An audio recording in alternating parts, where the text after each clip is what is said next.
Sritya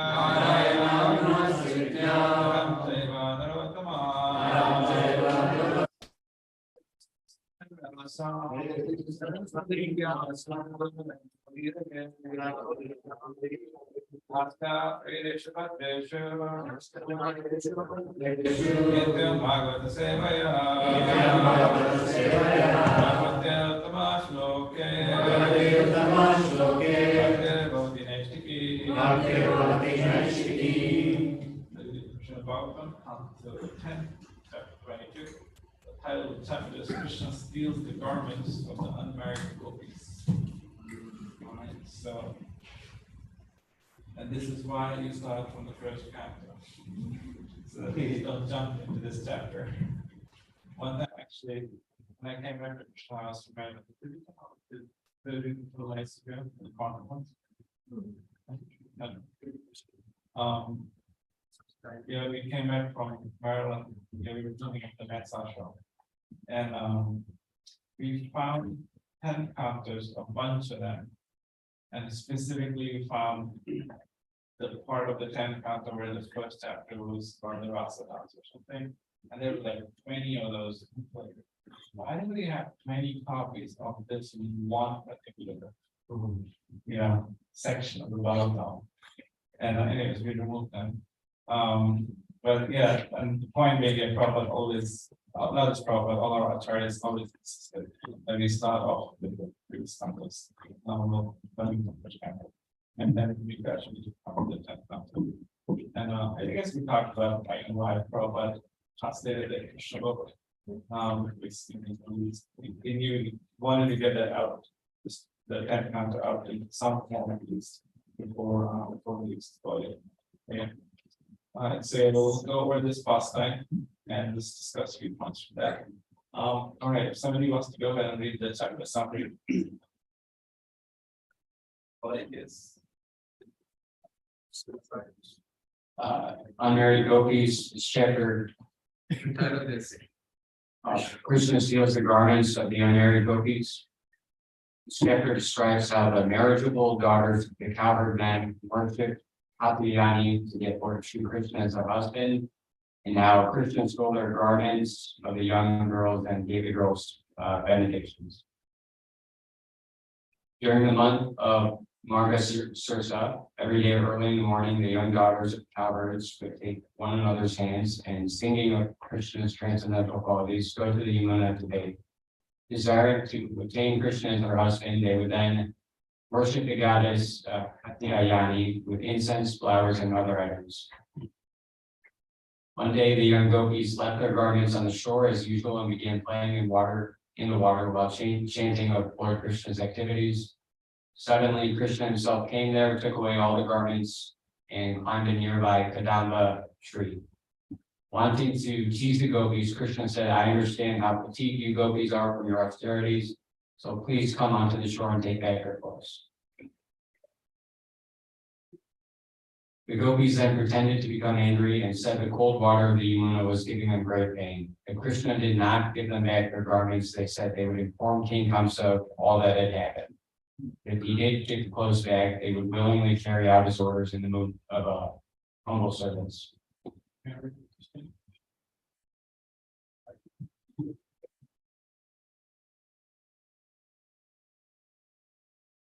Sri Krishna replied that he had no fear of King Kamsa, and that if the girls really intended to follow his command and be his maidservants, they should each immediately come onto the shore and take their respective garments.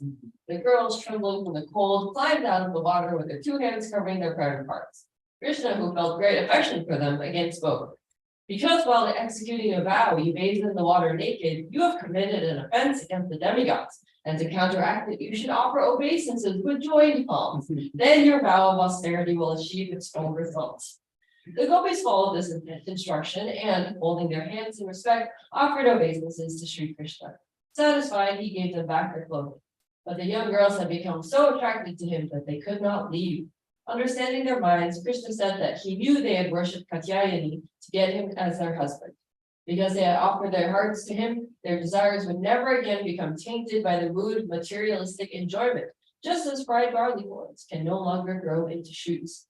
Next autumn, he told them their most cherished desire would be fulfilled. Then the gopis, fully satisfied, returned to Braj, and Sri Krishna and his cowherd friends went off to a distant place to graze the cows. Sometime later, when the boys felt disturbed by the great heat of summer, they took shelter at the base of a tree that stood just like an umbrella. The Lord then said that the life of a tree is most excellent, for even while feeling pain, a tree continues to protect others from heat, rain, snow, and so on. With its leaves, flowers, fruits, shade, roots, bark, wood, fragrance, sap, ashes, pulp, and sprouts, a tree fulfills the desires of everyone. This kind of life is ideal. Indeed, said Krishna, the perfection of life is to act with one's vital energy, wealth, intelligence, and words for the benefit of all. After the Lord had glorified the trees in this way, the entire company went to the Yamuna, where the cowherd boys let the cows drink the sweet water and also drank some themselves.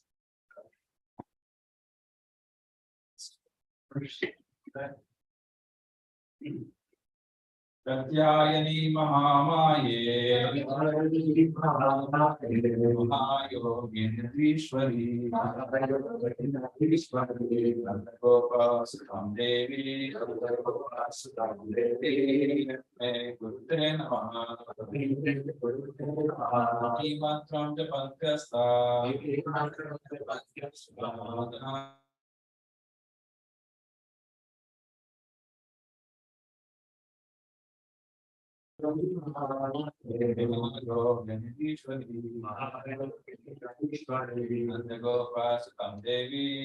Gopasukam Devi Me Gurute Namaha Imantram Japantyasta Chakru Kumarika Pratyayani Mahamaye Mahayogindrishwari Gopasukam Devi Me Gurute Namaha Mantram Japantyasta Chakru Kumarika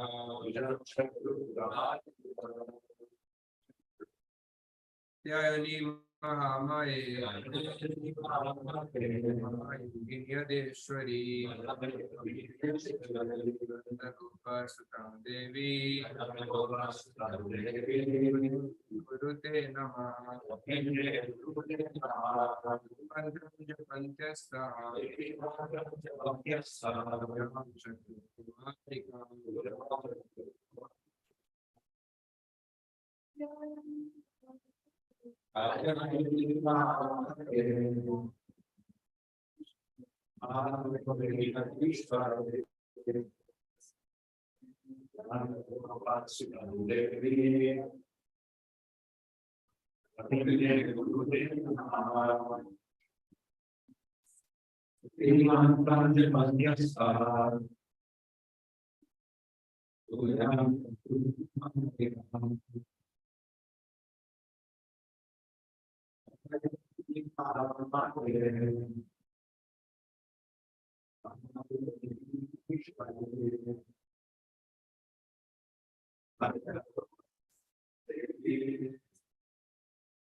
Mantram Japantyasta Yayani Mahamaye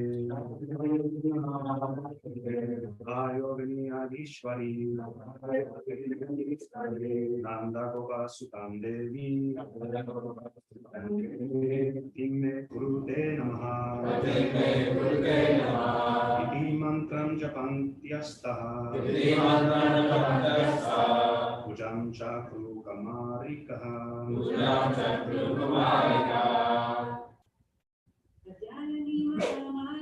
Pratyayani Mahamaye Mahayogindrishwari Nanda Gopasukam Devi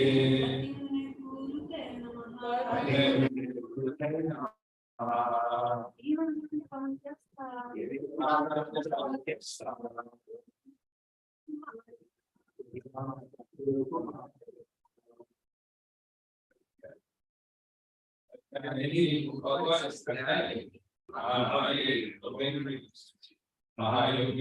Moses, great and mystic power. Madishwari, mighty true. Nanda Gora Sutam, the son of my Devi of gods, the king, the husband, may my Guru, please make, pay and unto you.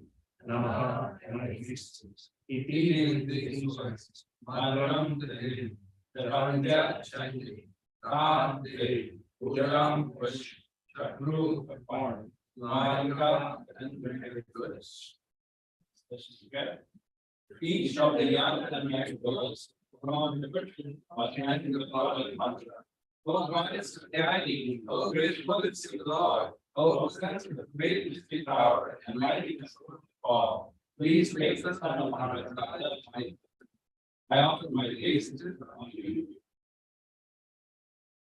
According to various acharyas, the goddess Durga mentioned in this verse is not the illusory energy of Krishna or Maya, but rather the internal potency of the Lord known as Yogamaya. The distinction between the internal and external or illusory potency of the Lord is described in the Narada Panchapatra in the conversation between Shruti and Vidya. The Lord's inferior potency, known as Durga, is dedicated to his loving service. Being the Lord's potency, this inferior energy is not different from it. There is another superior potency, whose form is on the same spiritual level as that of God himself. Simply by scientifically understanding the supreme potency, one can immediately achieve the supreme soul of all souls. Who is the Lord of all lords? There is no other process to achieve him. That supreme potency of the Lord is known as Gopuleshwari, the goddess of Gokula. Our nature is to be completely absorbed in love of God, and through her, one can easily obtain the primeval God, the Lord of all that be. This internal potency of the Lord has a covering potency, known as Mahamaya, who rules the material world.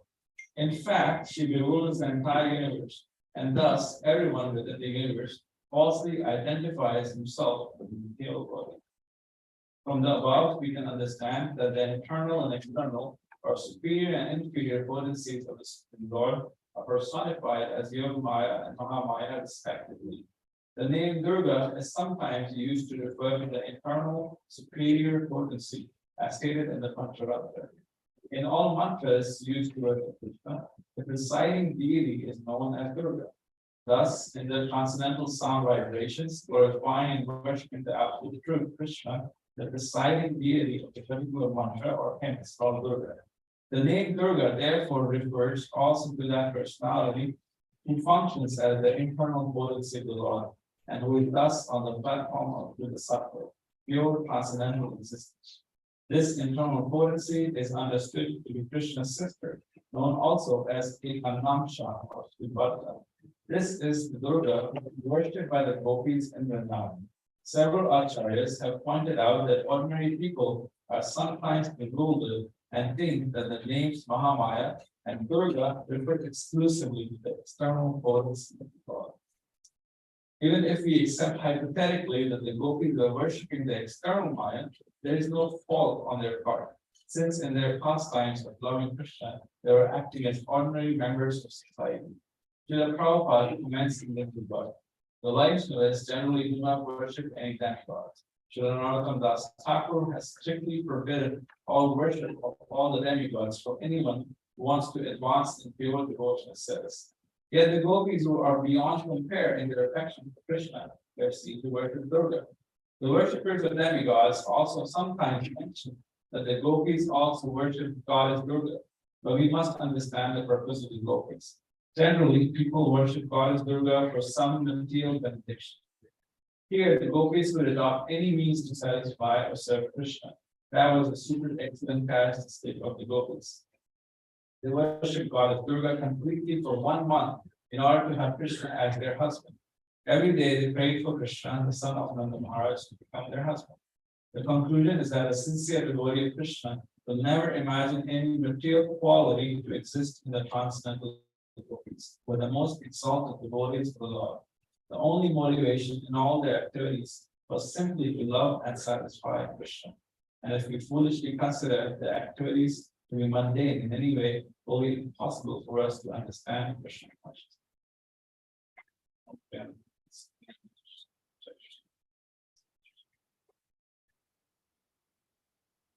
That's the whole pastime with Krishna stealing the Gopis' clothes. And yeah, I mean, there's so many different aspects to the pastime. The first thing that Prabhupada points out is that the Gopis worshiping the demigod. And if you have read any of Prabhupada's books, and if you've read, if you've gone through any book for that matter, Prabhupada often mentioned about how worshiping demigod is not the way to go about it.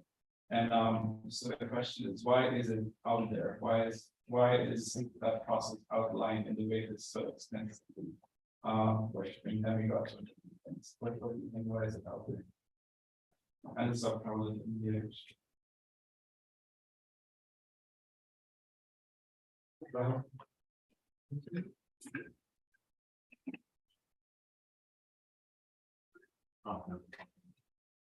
Oh, because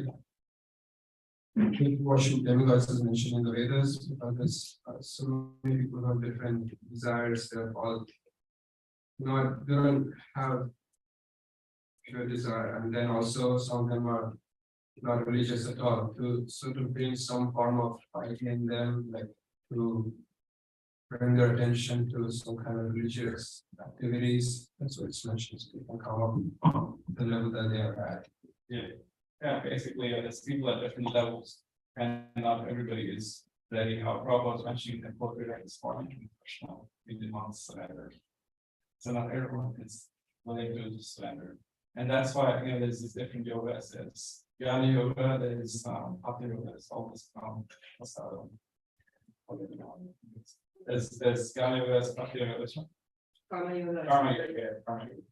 And so there's different yogas. And so Bhakti yoga is the highest because with Bhakti, when one practices Bhakti, actually addresses the root of all our issues in the material. The root issue being that we came here to mull it over. We came here to see everything, to be like, oh, this is for me to enjoy. Whereas the other yogas, they don't quite address that to that degree as Bhakti yoga does. Because again, it's goes right to the root of the issue, where we really surrender to Krishna and we okay, this actually belongs to Krishna, and we're simply caretakers, whatever resources we have around here, whatever Krishna has provided, whatever is there for us in this lifetime, we actually supposed to use it in Krishna's service. And whereas in Karma yoga or Jnana yoga, that might not be there if those yogas are done just by itself. But if it's done in the most service to Krishna, then proceeds towards Bhakti yoga. That's what it is. There's so many different kinds of procedures. There's worshiping demigods, because from Krishna's perspective, if you're going to go out and just try to enjoy the material world anyways, well, do it at least in some order. Have some order to it. Have some piety to it, basically. So here are these demigods. It's a whole system, the whole ecosystem, really. Here are these demigods, and you offer them sacrifices, and they'll provide you with rain. The rain will give you grains, and then you offer that to demigods also, and you do sacrifices and so forth. So it's like a cycle keeps going. And so that way, people's consciousness at least that there's somebody or something beyond us that's actually maintaining. And so hopefully that will get elevated to a point where they really know it. That's actually the supreme personality of God, and demigods also depend on. So that's the basic idea of the whole demigod system. And so the question arises, Prabhupada addresses the why would the Gopis then worship any demigod? Because here they have Krishna, who is basically, who can basically provide everything. They could just go directly to Krishna and ask him, please be our husbands. Please be our husband. And so why do you think the Gopis went to do that instead of worshiping the demigods? Okay, and what do you think? Anyone?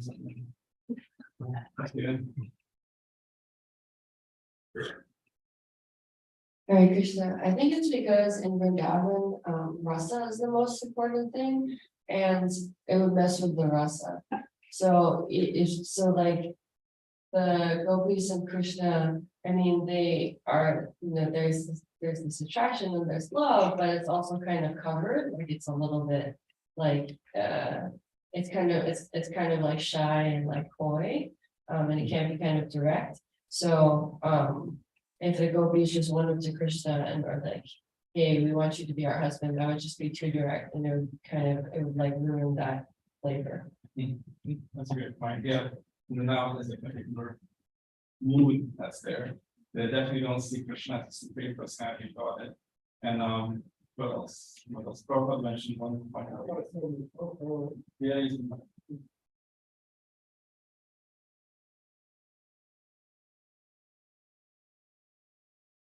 Well, it said in the purport that it was the custom to work for young girls to worship Lord Shiva if they good husband. But they worshipped him for Krishna, they worshiped him for Krishna, so in that sense, it's not, so in that way, it's not material.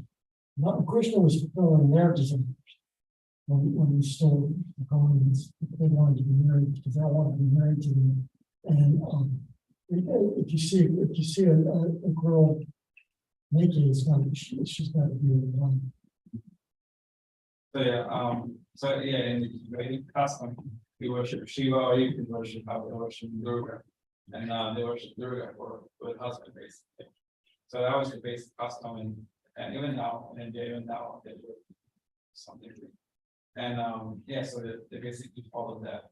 And in Vishwanath Chakravarti Thakur's commentaries, he mentions about how these girls were actually from respectable families, that they can't just go out and be with Krishna out in the open and be low with Krishna. And even if that's their desire. So and of course there's young unmarried girls. And so there's so many customs and traditions they have to follow, they can't just break tradition and so forth. And so at that point, they worship Kakari. And so that's one of the few instances where devotees, and not just any devotees, but like the topmost devotees of Krishna, they're actually worshiping the demigod for something.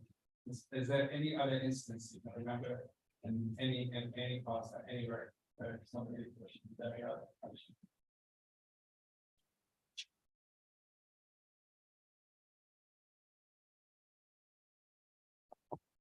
A little bit later, last times when Rukmini is away in Krishna to adopt or steal her, she goes to the temple of Gopi. That's what she prays, please make it all right and now. Make it over once more. Yeah. She also, Rukmini, she was gonna get married to. It was all being arranged by her brother to marry one of the kings. I believe it was Shishupal. I believe, right? Yeah. He had arranged for her to marry Shishupal, right? Jamie marriage Shishupal. And so she didn't want that. She wanted to marry Krishna.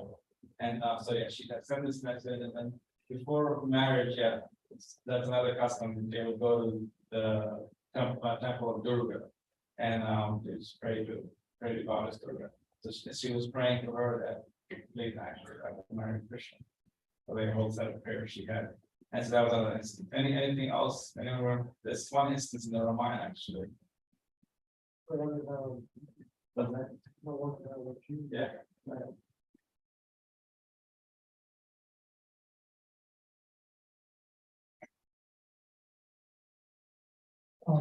There's a pastime where Lord Narayan wanted to meet Arjuna and Krishna. So all the sons of this Brahmin kept dying. In Vedic culture, the king was responsible for that kind of thing. So went to the king. All the sons were dying, and so Arjuna vowed that he would protect his child, or he would enter fire.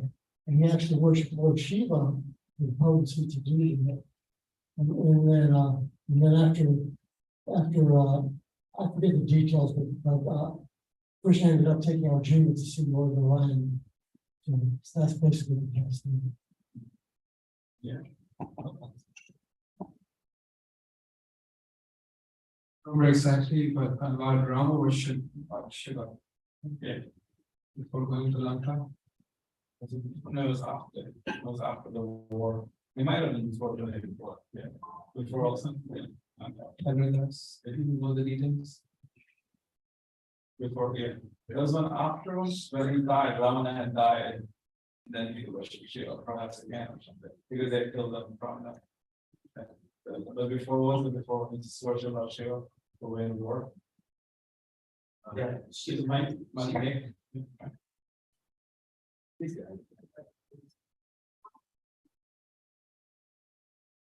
Yeah, so Shiva pinned him under a mountain. And he ended up singing a variety of songs to kind of win Shiva over. So wait, what happened, Shiva? Shiva pinned him under a mountain. Radha, yes. Oh, I see. And Radha began to sing to kind of win Oh, Shiva yeah, yeah, over. yeah. Because of the beauty of his songs, he was pretty. Okay. And then the Lord Rama was after the war. Yes, when Lord Ram went all the way to south, to the tea point of India, you know, before crossing to Sri Lanka, he constructed a lingam and worshipped Shiva. And actually, Shiva then revealed the pastimes of him and Parvati, having a discussion about the glories of Lord Ram in ways years before. So the pastime is connected in that way. And then Shiva is known as Rameshwara.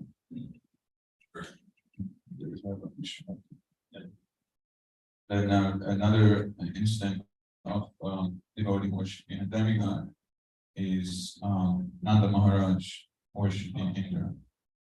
Of course, later they all worship Lord.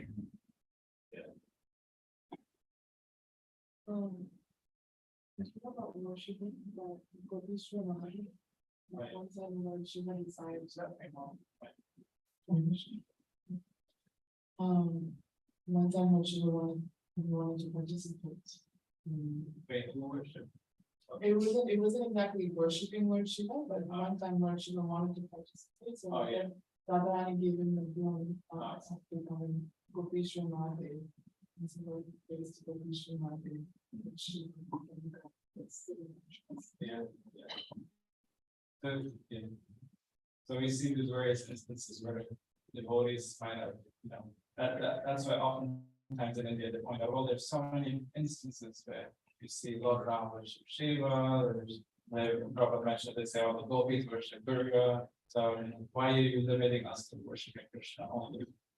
That's they will say to give books, it's the Vaishnava books that you worship these demigods, those so-called demigods. And so why do you say only should worship Krishna, should only surrender to Krishna? So what would you say to that? What would you stand up? I mean, I was thinking one time I heard it's the service.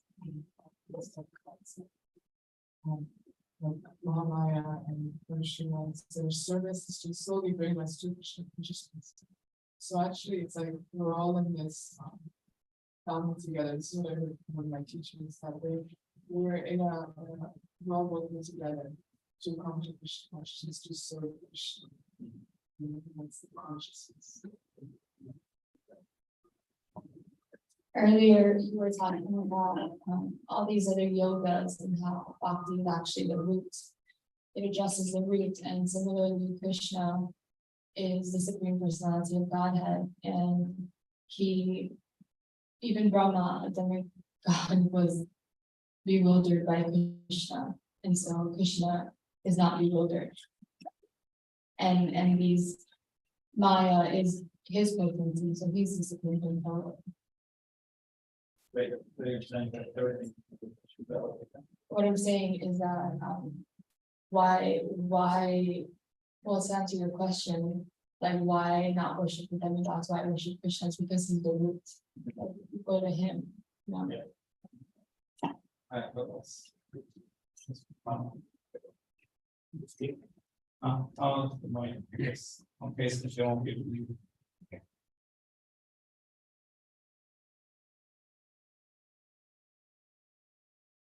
So in these examples, demigods are worshipped for the purpose of reaching Krishna. Yeah. Worship of demigods, if it is done independent of Krishna, taking the demigods as independent power with Krishna, that is where it becomes covered. So when it's doing it for some ritualistic gain, from and doing it that way. But if one understands that demigods are basically agents of Krishna. And if one approaches them for the purpose of reaching Krishna, that is what they can't worship. It's not independent from worship. Yeah, and so in these particular instances, which isn't very often, that we have these devotees that worship demigods. And so for us, it's recommended that we actually just go directly to Krishna. It's not common, so that we, whatever we have design or design, get love.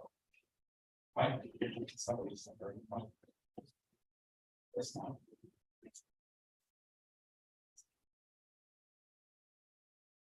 I have a comment, I just have a question. Yeah. What about Tulsi Mata? Oh, well, Tulsi is more in the category of the devotee. Devotees of Krishna. So we worship her more as a transcendental devotee of Krishna.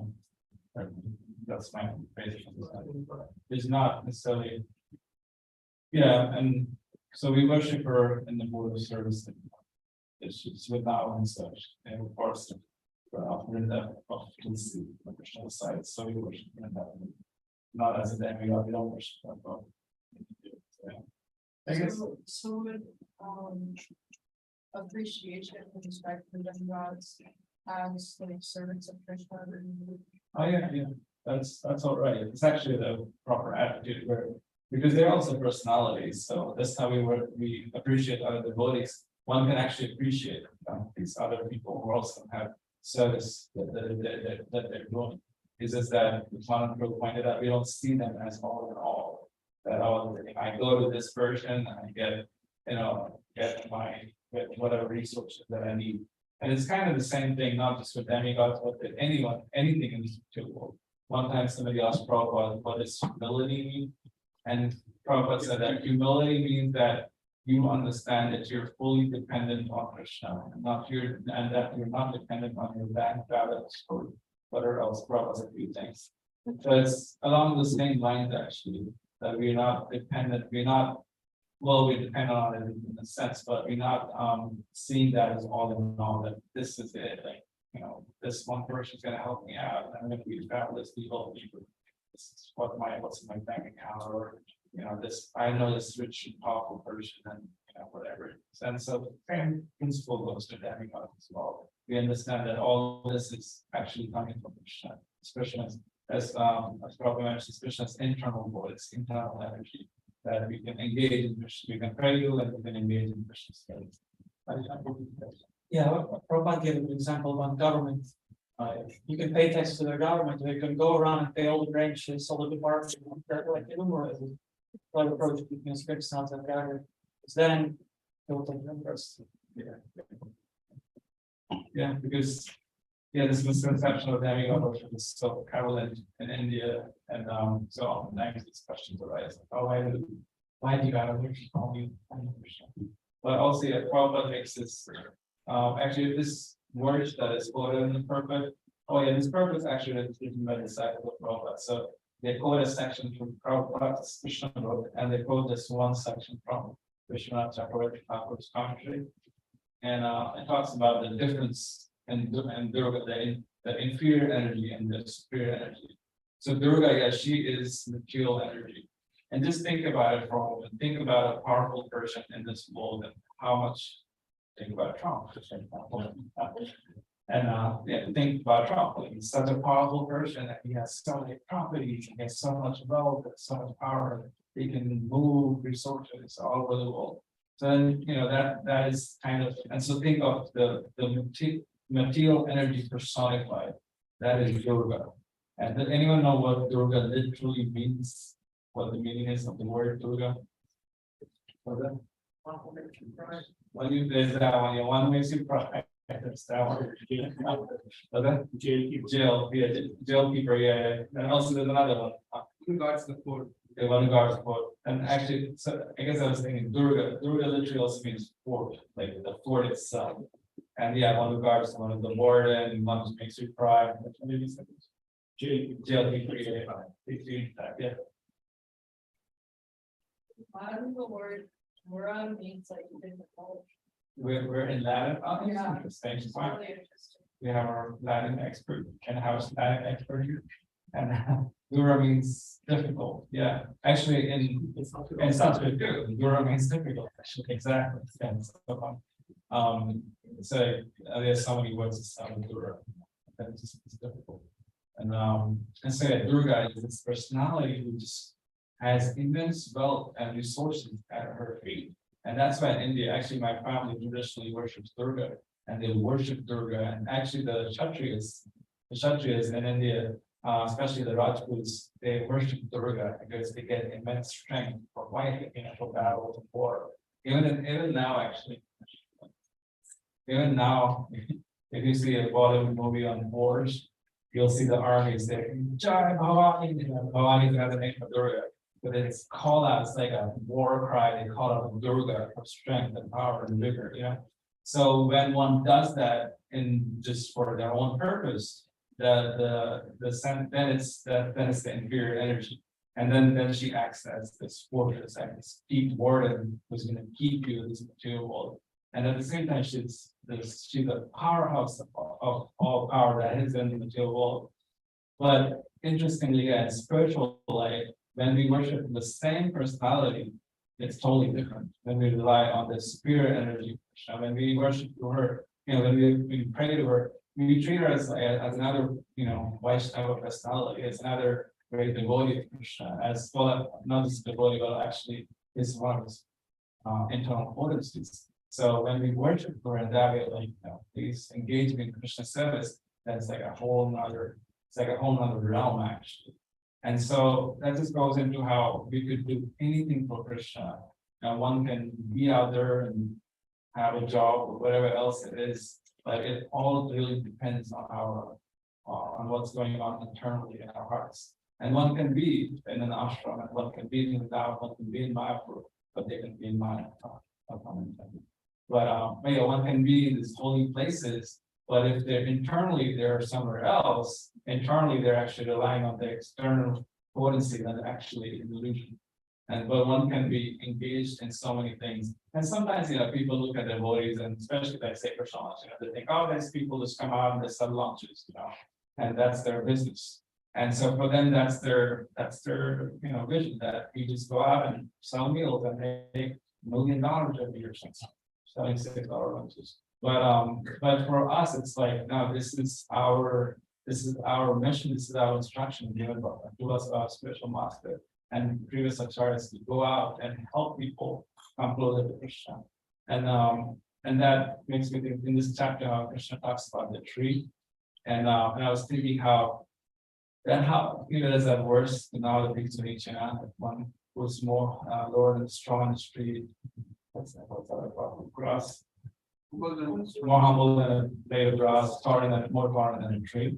And then that person can chant constantly.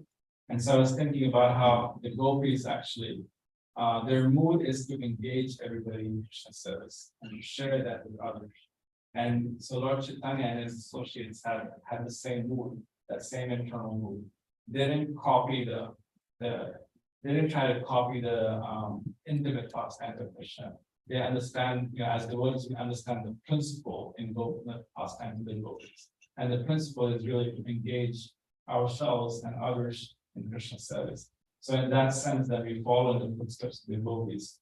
And so I don't know why I mentioned about the tree, how that plays in here, but I forget. But yeah, I guess with the pastime of Lord Chaitanya mentioned that, it was something he said about it, more power than a tree. And so, yeah, that's how we actually follow the footsteps of the Gopis. that we actually share Krishna consciousness with others. And let's see. And of course, then, so yeah, we want to be careful when we go to these pastimes. We don't want to see it as, you know, like, oh, what is this whole pastime? You know, Krishna has these girls come out naked with the liver, and it can be so bewildering to the mind. And that's actually when the British came, or the Europeans came to India, and they heard about these stories, and they were like, oh my God, these heathens, they're worshiping this really, you know, well, from their perspective, we're a person, low character, yeah. And you know, we have to teach them one and only God, God Jesus Christ. And then that's why there's so many missionary activities all over the world, especially in India also.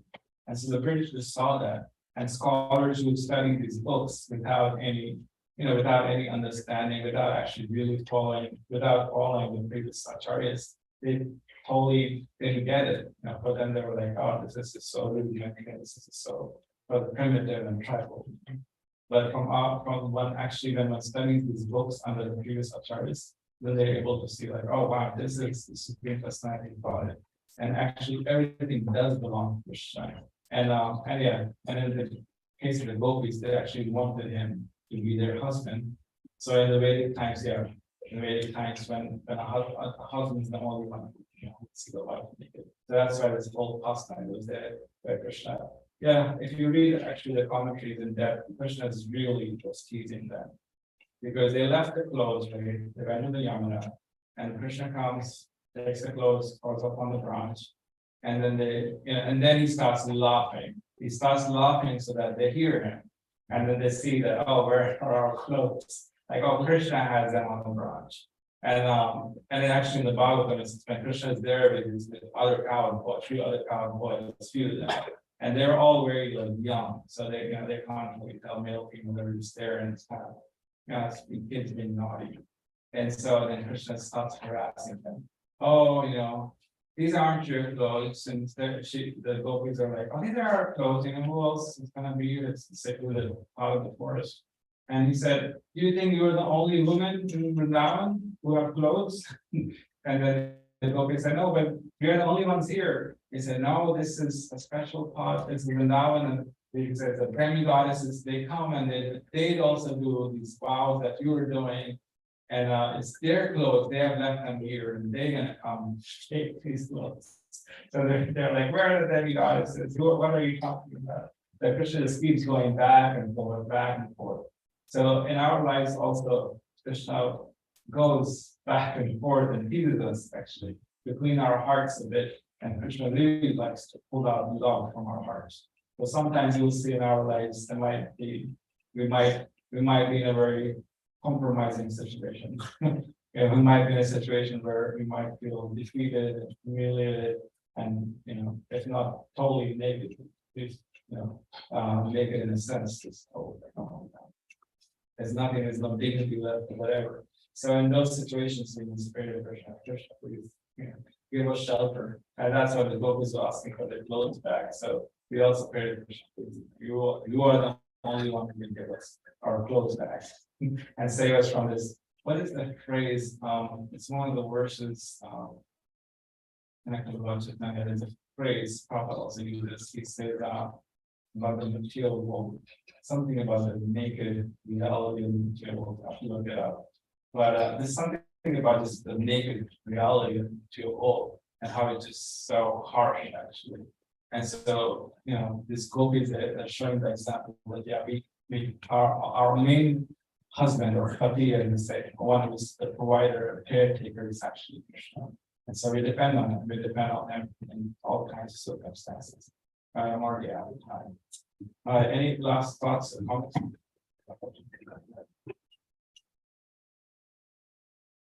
I remember when I first came to Krishna consciousness, this pastime bamboozled me. And but then I heard a lecture by Bhakti Maharaj, and he was trying to put it in practical terms. What can we learn for ourselves?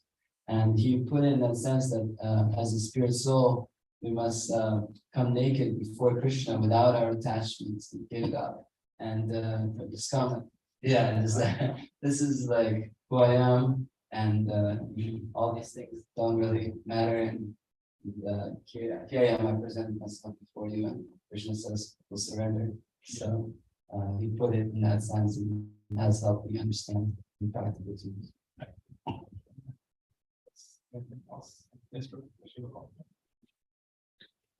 Yes, regarding the point, what is your name? Yeah, so she was asking about the appreciation of demigods. And yesterday, actually, I was in the supermarket, grocery store, and an African lady started telling me pastimes from Africa. And she said that they appreciate all these demigods.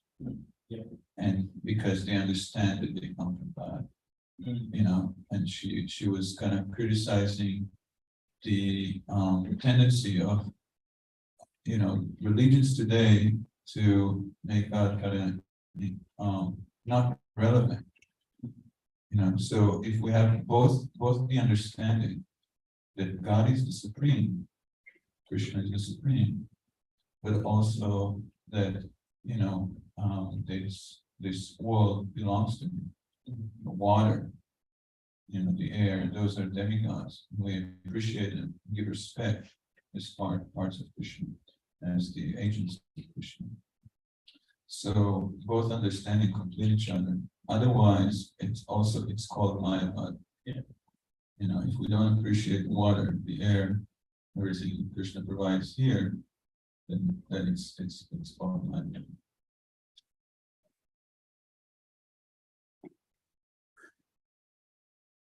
On a slightly different note, I was thinking that we can only give up to our capacity. I can only give what I have. I can only give something I don't have. So in that way, we can worship the demigods, but they can only give us to a certain extent. So that's why we worship actually the residents in the love. They have this love for Krishna. You know, and that even the demigod, they just don't possess it. And so to get this love of Krishna, you know, we go to those who have it purely and fully. Actually, because I was thinking of a point that I forgot, but you were kind of reminded me. Krishna actually said later in the chapter that, that he fulfills his devotees' desires, even if it's materialistic. And he said that when he does so while purifying that desire as well. So one can go to the demigods and they can get whatever they want, because all the features are there. But it's better to actually better to go to the lessons of now and do other Vaishnavas and to pray to Krishna, because Krishna might or might not give. He might do. But also that if he fulfills our desires, and at the same time it does purify us most, any materialistic desires. Because that's the end goal, really, to go back to God. And so the part of Christian consciousness is the goal really is to go back to God. So that's to go to Krishna with all sorts of desires. And Bhagavatam as well, you know. Sometimes there's an idea that, oh well, we're in the field thing, you go to demigods. Very spiritual thing to go to Krishna. And but better to just go back to Krishna, worship Krishna like that. And you can worship demigods, but one should be a little careful doing so. You know, pray that specific things, service to Krishna. One should be careful, one should pray away, and it's not doing all kinds of pujas and everything. Getting involved in this bad.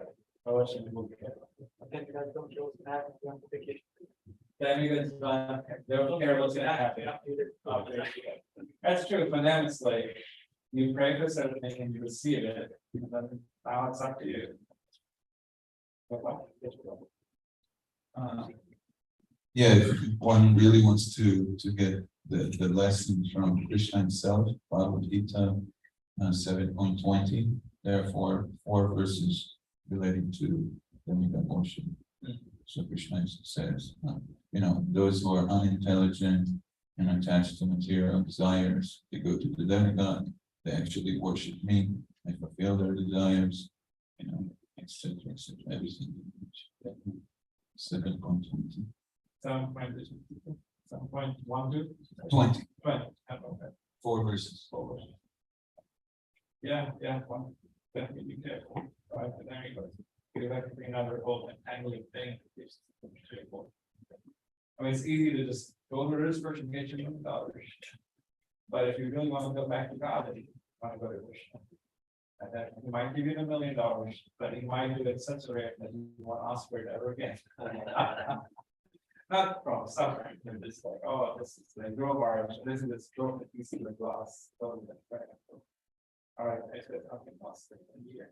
And touch about something.